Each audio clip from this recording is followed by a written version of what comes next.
Hello, everyone, and welcome back to the Rundown, where we talk about 2A news and conservative views. I will be your host today, Craig DeLuz, coming at you from the West Coast, the left coast, behind the Iron Curtain, otherwise known as the Sierras. But as we all know, I do not do this program by myself.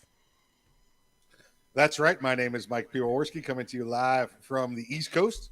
That's the coast with the most from the co-host with the most here on the Rundown, 2A views, conservative news. Craig, how was your weekend? It was actually quite the phenomenal weekend. Got a lot of stuff done. Got some honeydews done around the house. Went to my godson's birthday party and relax. Good day at church. Good day. Got a chance to go see my grandson in the hospital, and all is well. Very good, very good. Nothing good must have happened or nothing spectacular because I really have no recollection of the weekend, and that's not because there was any alcohol involved. It was unremarkable. How about that? Well, there you go. Sometimes unremarkable is good. Yeah. I could agree with that. Yes, sir. Yeah, unremarkable can sometimes be very, very good, especially when you're used to it being remarkable. Yes. And this was not markable. Not remarkable. Although we had a turn back in the weather. We started getting like this really nice, like springy, not quite summerish weather, and then we went right back into it was raining, not quite storming, but it was cooler. I'm like really, is this how we're gonna do this for the weekend? But yeah, so on top of being like 50 some odd degrees, mid 50s, and drizzling on all day on Saturday, the following Saturday, this upcoming Saturday, it's going to be like in the 90s and sunny. So there you go. You had the pre-mudslide weather followed by the firestorms. So, Exactly. Gotcha.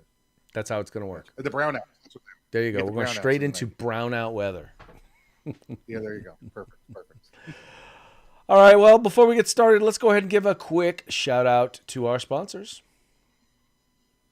Yes, let's say hello to our good friends over at Hitman Industries. That's hitmanindustries.net, hitmanindustries.net. If you got yourself an AR in the past 5 years, odds are you probably got one of their barrels, don't even know it. Well, now you can buy from them direct for your next AR build or rebarrel your current AR platform. That's hitmanindustries.net.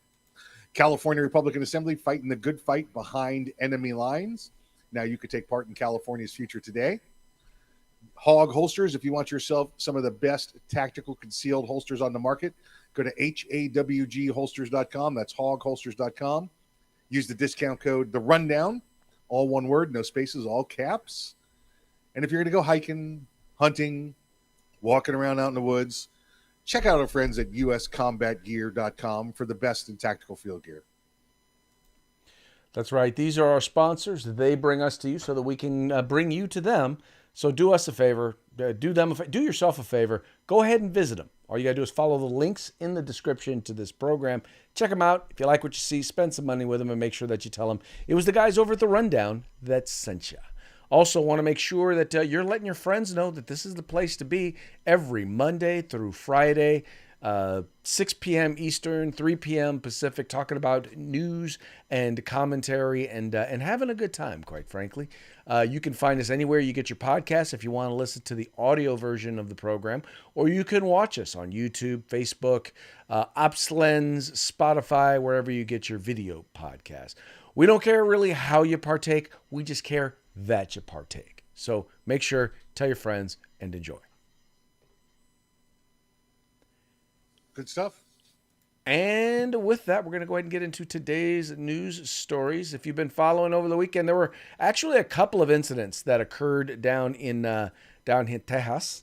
One was a shooting, a mass casualty event involving a firearm, an individual with a firearm. The other was an incident with an individual running his car into a bunch of people. Now, the media narrative is that, these are all being inspired by white supremacists, and they are just all, the reason why they continue to happen is because, Republicans, they hate children. At least according to them, their belief is that, or at least what they try to push is, Republicans hate children, so therefore all of these events are taking place. And Here is one individual, Mr. Joe Scarborough, and his perspective on what occurred over the weekend. Surprised that we have migrants being run over? Since with this sort of lack of leadership, this sort of cynicism, this sort of hatred in Texas, is it any surprise that we have migrants on Sunday morning, some of them probably going to church, getting run over while they're waiting for a bus? Or that we have neo-Nazi sympathizers, possible white supremacists going to malls to gun down other people? I mean, there is a sickness in the state of Texas, and that sickness starts at the very top with Greg Abbott, who refused. So he's going on to talk about how they refuse to do anything relating to firearms there in Texas because, living in California where we have all the gun laws that everyone wants, everyone else in the states would love to have, but yet we still have mass shootings here in California. But nonetheless, you have folks like, this guy here, Mr. Roland Martin, who's decided to come out and say, well, if we're going to get rid of any of these shootings, well, I guess we need to just take out or wipe out all Republicans. Here, how do we break this cycle? I mean, it's not like every 2 weeks, my friend. It's like every other day we're having these stories now about mass shootings. The only way to change any of this is to completely wipe out the Republican Party. Somebody has to say it. Greg Abbott, the governor, is sick and demented. He has literally done nothing. Lieutenant Governor Dan. See that now, if I want you to imagine this, I want you to imagine Tucker Carlson being interviewed on a news show and him coming up and saying, the only way to end this is to wipe out all Democrats. Now, tell me that the front page of every single news website wouldn't be Republican declares we need to kill all Democrats. Oh, of course it would be. They would immediately go after him because that's not their agenda. They've got this guy who says something so controversial, and he's a conservative. Oh my God, we have to crucify him. We have to destroy his reputation and everything that he's ever stood next to. Meanwhile, liberal gets to come out and say it, and there's no penalty for it. Listen, we how many years we got to watch this now? We saw, Kathy Griffin holding a fake head of Donald Trump with blood coming from the severed neck. But that's okay. That's just art, or any reason they come up with why they're allowed to do that. But if you're on the right and make one comment that they find even a hair bit, out of line, that's the end of your career. Well, the funny part about this is, Mike, is so when Joe Scarborough was talking about the hatred that exists, and I will say one thing, and I don't know what Greg Abbott was thinking when he did his tweet about what occurred in about the shooting. There was one shooting that occurred where the individuals, where the guy basically. Guy from one family, guy goes over to the neighbor and says, hey, could you not shoot your guns late at night or in the evening because I have a 1-month-old that's trying to sleep. Well, the guy comes over, shoots and kills almost the entire family, or at least could shoot 5 different people in the family. Now, for some reason, Greg Abbott decided to mention in his tweet that the family or the people who were killed were illegal immigrants, while at the same time not mentioning at all, and it's interesting that Joe Scarborough didn't include this in his little screed, the guy who shot them was an illegal immigrant. Not only was he an illegal immigrant, he had already been deported like 4 or 5 times and kept coming back. So how does someone who, number one, is in the country illegally, number two, been deported 4 or 5 times, then also is now in possession of a firearm that we know, because he's not in the country illegally, we know that he illegally had possession of? Anyway, so there was that. Then there was the fact that when we talk about the supposed Nazi, the supposed Nazi that shot up the mall, the one they say was inspired or could have been inspired by white supremacist posts, he was Latino. And then from what I understand, the guy who drove the car, the one who ran into the immigrants waiting at the bus stop, Yeah, I understand he was Latino as well. So in this case, you have all three mass casualty events involving Latinos, but somehow it's Republicans and white supremacy that is the problem in Texas. Now, by the way, I'm not putting any particular thing on, oh, well, they're Latinos and they're causing problems. Now, I'm not saying that. What I'm saying is that the narrative that guys like Joe Scarborough are trying to push are flat out false. The people involved don't fit the narrative that they're trying to push. Yeah, exactly right. And listen, law enforcement is completely overwhelmed down there because, you've got populations double and tripling, in border towns. And as you come north through Texas, it's just continuing to overflow. And, they don't even have the manpower available for, preventive, law enforcement. It's all just reactionary at this point. And I know it's not all Latinos that are causing this, but when you start putting doubling and tripling the amount of people in one place, you're going to start getting more conflict, no matter what it be, whether it be shooting in your yard or, walking on the streets, whatever it happens to be. My personal belief, I know they said this comes from the top, that the reason this is happening comes from the top of Texas. I think this comes from the south, the bottom of Texas, right along the border. Well, it comes from the top, but the top would be in Washington, D.C. And the very fact that you have a president, you have a director of Homeland Security that refuses to accept the fact that our border is out of control, that we do not have operational control of our border, who sends people down there to work at the border, not for the purpose of protecting and defending our border, but for processing those who are illegally entering the country. If a nation does not have a border, it is not a nation, period. If we do not have a way in which to control and determine who gets to come in and go out, who gets to come into our country, we're not a nation. We're just not.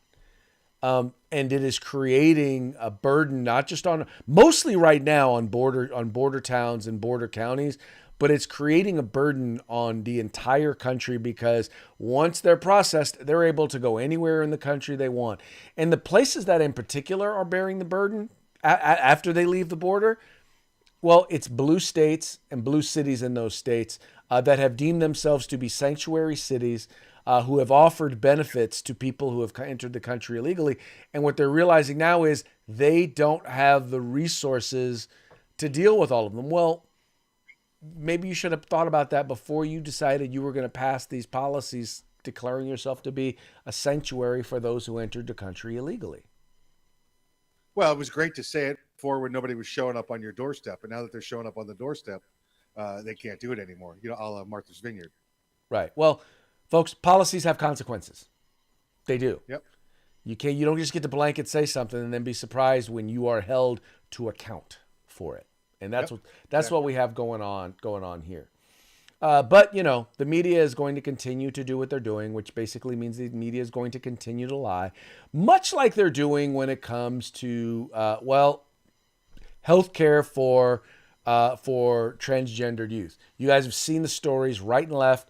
They keep talking about how state after state, and it started with, or Florida is one of them, but it keeps talking about how they have come out against the idea of providing health care to minors, or in this case, to trans minors.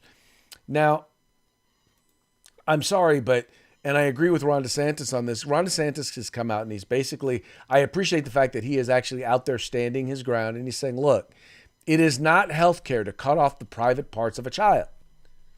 Right? That's what we're talking about here. We're talking about either mastectomies, which are cutting off the breasts of.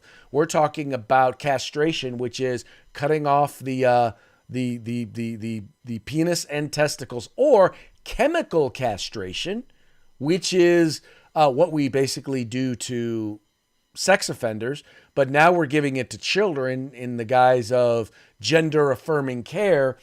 And we're giving them medication, Mike, that has been known to proven to cause sterility, that has been known to cause osteoporosis, as well as a number of other issues. By the way, we don't even know what the long-term effects of doing this to prepubescent minors. We don't even know what the long-term effects are.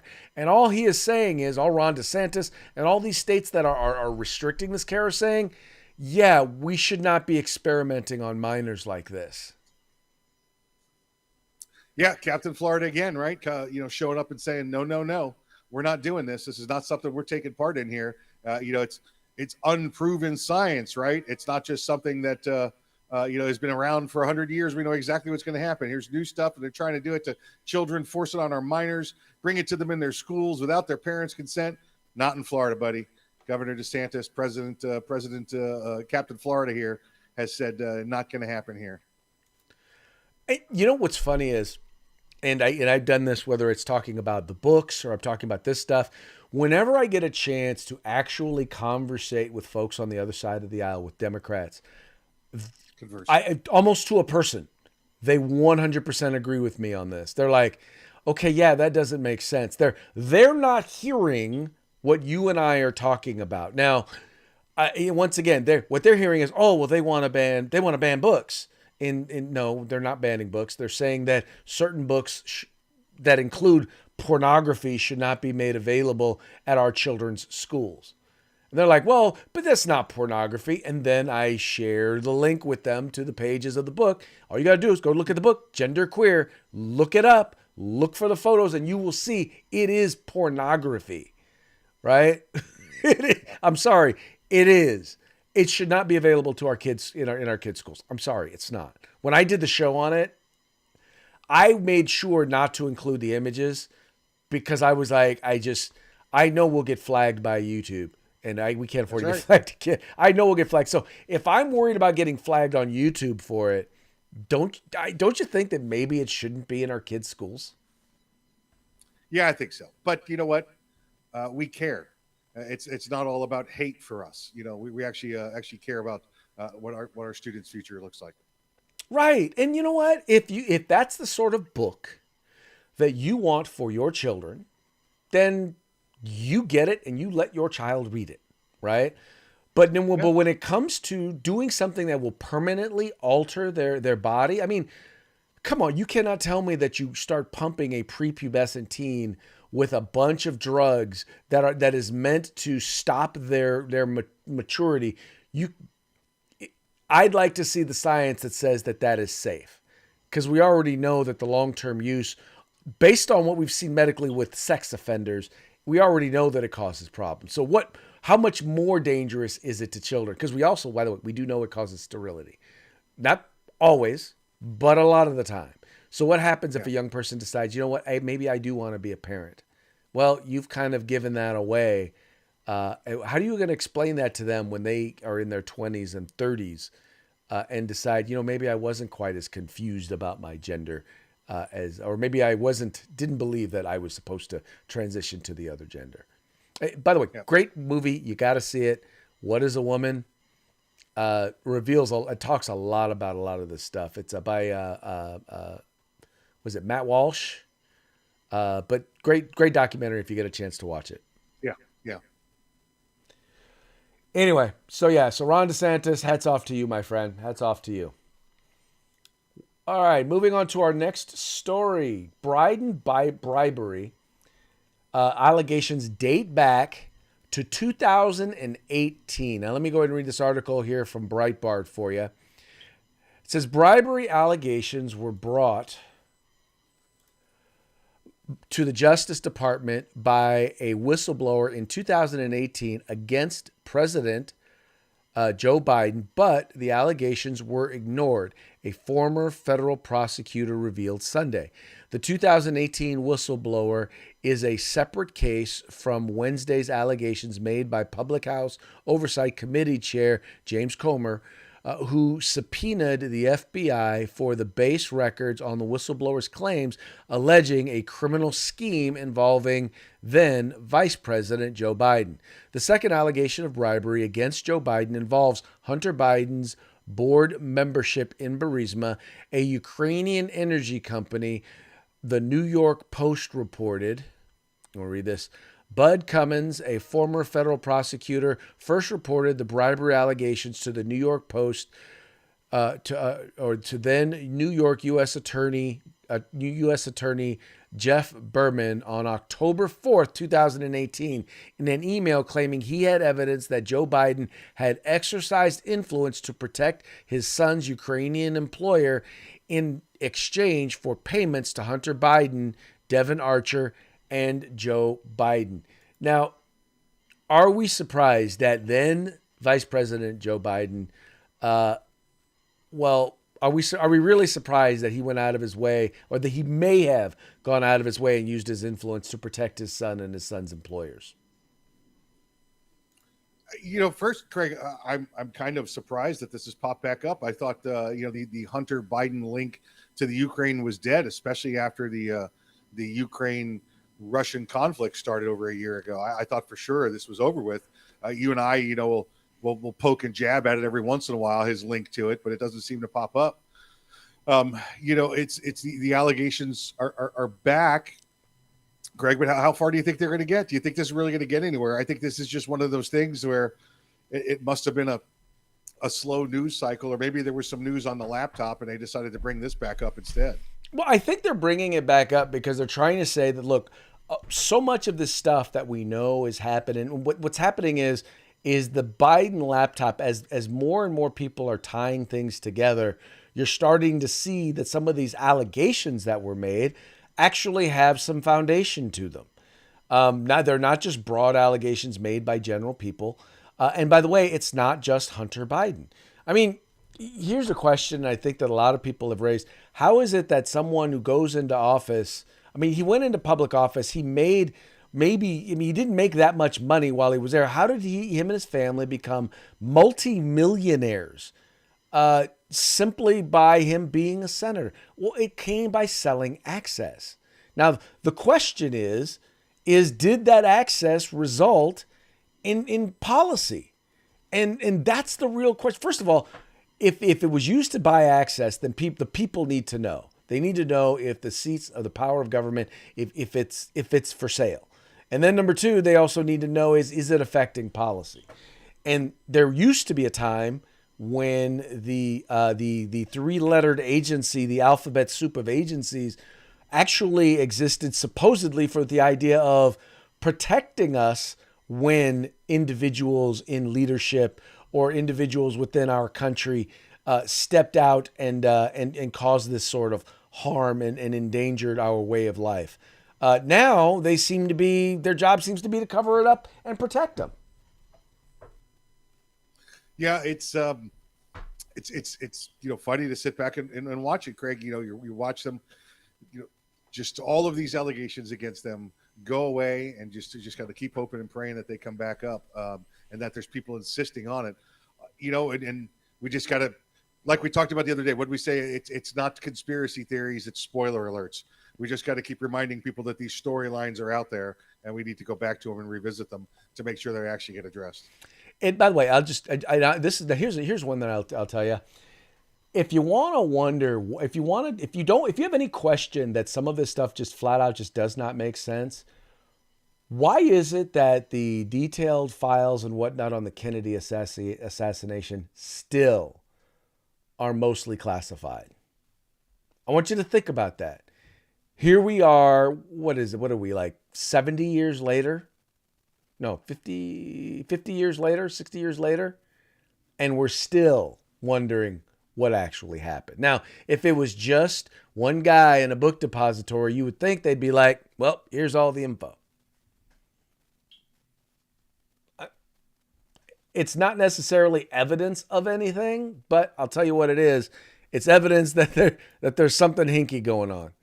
Anyway, that's just my 2 cents. Anyway, we'll move along to the next story. The next story we have here is using the 14th Amendment to solve the debt ceiling. Now, this was one that was actually put out there by I don't know who the person is. There are a number of people who are talking about the fact that we could possibly just use the 14th Amendment in order to solve the debt ceiling problem, right? In other words, we don't need Congress to do anything. All we got to do is declare the 14th Amendment and have Biden use an executive order in order to raise the debt limit. And here you have Janet Yellen, who is his Treasury Secretary who's like, she wouldn't say that it was out of line, but what she is willing to say is, yeah, that's probably going to cause a constitutional crisis. But Mike, what I don't understand is, at least the House has already passed, because they're saying that the House needs to do their thing, that Republicans need to do their thing, right? The House has already passed a debt ceiling bill. All the Senate has to do is pass it and the president sign it and problem solved, right? Yeah, right. You would think so. He's already signed it. It should be over with. We should have had the solution to this. I'm curious to see what they say. How they're going to use the 14th Amendment. I'm guessing they're going to tie it to some sort of a due process clause in the 14th Amendment that everybody's entitled to, the same rights. Maybe that's what they're going to do. The 14th Amendment. Listen, it's not like the first couple of amendments where it's a sentence or two. The 14th Amendment's what I think there's 5 sections to it, Craig. And it goes on for 1,000 words or so. So I'm curious to see. I'm sure it's got to be something to do with the due process, provisions. I'm pretty sure, but what I don't understand is, and this is what kills me, is it's like they're saying that what the Republicans want to do is draconian, and it's totally out of bounds. And I mean, all they're saying is, okay, we're gonna roll spending back to 2022 levels, which, by the way, you and I both know were really high, right? Yes. Yeah. So we're going to stop things at 2022 levels, and we'll allow it to increase at 1% over the next 10 years. And then if we can come to some sort of agreement, if it needs to increase more, increase less, then we'll make those changes. The only other thing that they talked about that they said was completely and utterly draconian was they're saying, well, we're going to require able-bodied people who are capable of working, who are not parents, by the way. So you're just a non-parent, non-head of household adult who refuses to work. Then we're not going to give you Medi-Cal or Medicare. I'm trying to figure out, why is that a bad thing? Yeah, I would wonder the same thing, Craig. I'm thinking back as far as benefits go. I know when you and I were back in high school, when Ronald Reagan was president, way back when. I remember doing a project and looking into it, having had a couple of jobs there in high school, and the unemployment levels were extended to the most they'd ever been extended to, and it was 6 months, right? 6 months, and now you see that go up and down. Obviously you had the COVID interaction with that, but under a conservative presidency, you'll see less benefits, more job training, and now you see the flip side again, where we are now, where it's like unlimited. If you hold a job for like 90 days, you get unlimited benefits forever. And it's the same with everything else. It's the same with the food stamps, WICA, whatever they're calling them today. As long as you continue to say you need, they give you, rather than proving to me that you can't have a job. Because if you can have a job, then you contribute towards the workforce, towards the tax base, towards getting society back on its feet, or you back on your feet in society. I don't understand the whole. I do understand. Here's another paycheck for you, sir. Now, please vote D. Well, the odd part about their opposition is, even if you're going through job training, so let's say you could get a job, but you want to get a better paying job, as long as you show evidence that you're going through some sort of job training in order to be able to get that better job, you can still get your free health care. I just, for the life of me, I do not understand. As long as we have this idea that we're going to give people something for nothing, you're going to have a small amount of people who are not going to take advantage of that. And you're also going to have an amount of people that are going to take advantage of that. And when I say take advantage, I don't mean use it as a safety net. I mean, it's going to become their hammock, right? They're not going to, this is going to be where they are going to rest.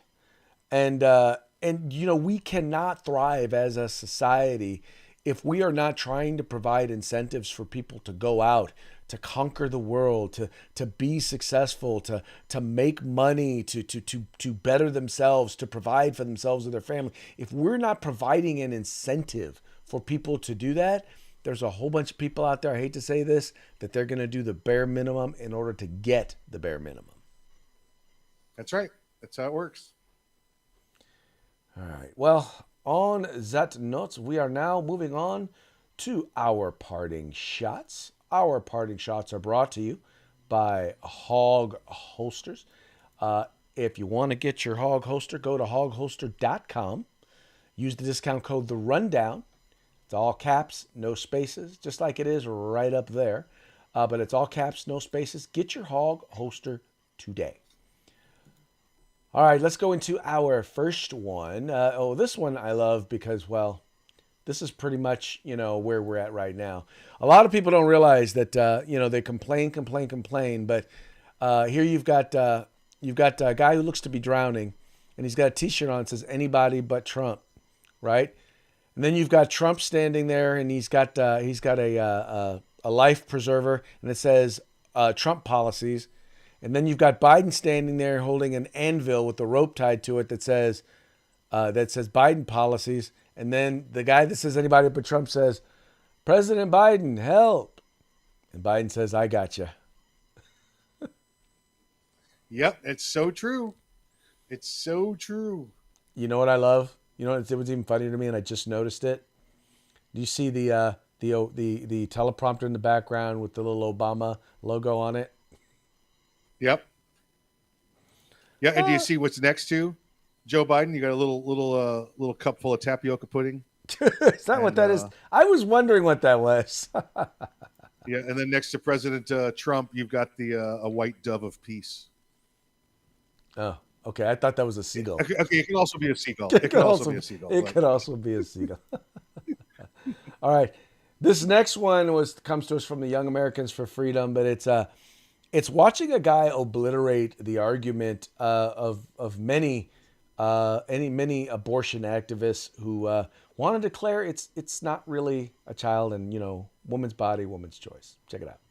You believe that the moment after the child is outside of the birth canal, that they are now endowed with human rights. Yes. Interesting. However, when they are inside of the mother, literally anything you do to them is acceptable because they're inside of the mother. Oh, no, I don't think anything is acceptable, but I think the mother should still have the choice, ultimate authority over what happens to her body. But there's a child inside of her body. Hold on. What about Yes. meth? In the meth.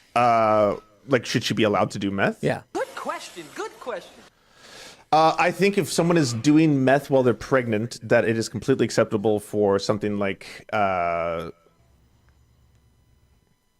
don't know what the name of the service is in the United States. Child services? I guess Child DCFS services? would be... Oh, it's her body, though.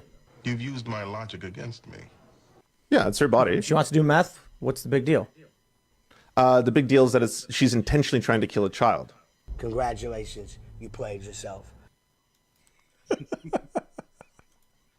Well cut and put together. That's for sure. With that little clip. Definitely well cut and put together. But, I have these conversations all the time with, like, I've literally gotten to the point where I was saying, look, if you believe that it's a child in the womb, then any argument that you would have would be, if I could prove that it's a child at 6 months or at 6 weeks or at 15, if I can prove that it's a child, then taking its life, and it would be considered murder, right? Well, parents need to be able to have the right to choose. I said, but if there's no difference between 1 month inside the womb and 1 month outside of the womb, if you can take its life, 1 month before it's born, then you ought to be able to take its life 1 month after it's born, right? And they'll be like, well, yeah, I guess you should. What? Yeah, I hear you. I like to compare when having this conversation, to bring up prostitution, for one. And listen, being a guy, right? A lot of what's going on down there with women parts are confusing anyway. So I really don't know. So it's an actual question. It's should abortion be legal? And they'll say yes. It's my body. I get to do what I want. Then if you ask them about prostitution, they'll say no, prostitution should be illegal. It exploits a woman. I said, well, I'm just curious because I wanted to find out what part of the body down there we're allowed to regulate and what part we're not allowed to regulate. Like the womb, we can't regulate, but the uterus, vagina, we can put laws on that. I'm just curious. I just wanted to know. Well, and I think some of them argue when it comes to, because there are many on the left who would argue for the legalization of prostitution. Their issue is the human trafficking element, in other words, whether or not it is actually the woman or in many cases the child's choice as to whether or not they wish to engage in that endeavor. But yeah, even the left is very split on the idea of prostitution, and many, especially on the feminist end, are against prostitution, even though they are for abortion. So their whole "my body, my choice" argument does seem to be kind of hypocritical.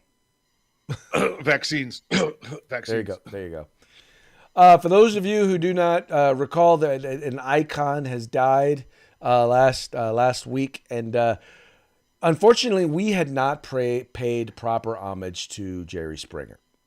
So, Mike, in terms of making sure that we did that, that we fulfilled our cultural obligation to pay our proper respects to Jerry Springer, decided to share this meme. Mike, take it away.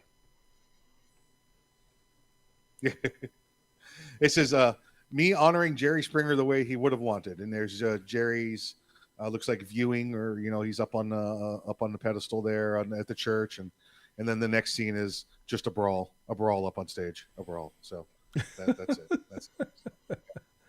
That is kind of how it works. Jerry Springer, the Honorable Jerry Springer, remember, former mayor of Cleveland. And if I recall correctly, Jerry had no issues with prostitution. Was it Cleveland or Cincinnati? Yeah, it doesn't matter. It's the same thing. Town in Ohio. Some Ohio town. There you go. All right, Mike. Before we head out, let's give another shout out to our sponsors. Yep. Let's say hey to our good friends at Hitman Industries. That's hitmanindustries.net. You can get rifle and pistol calibers in any length barrel that you desire. Go to hitmanindustries.net. The California Republican Assembly fighting a good fight behind enemy lines. Now you can take part in California's future today.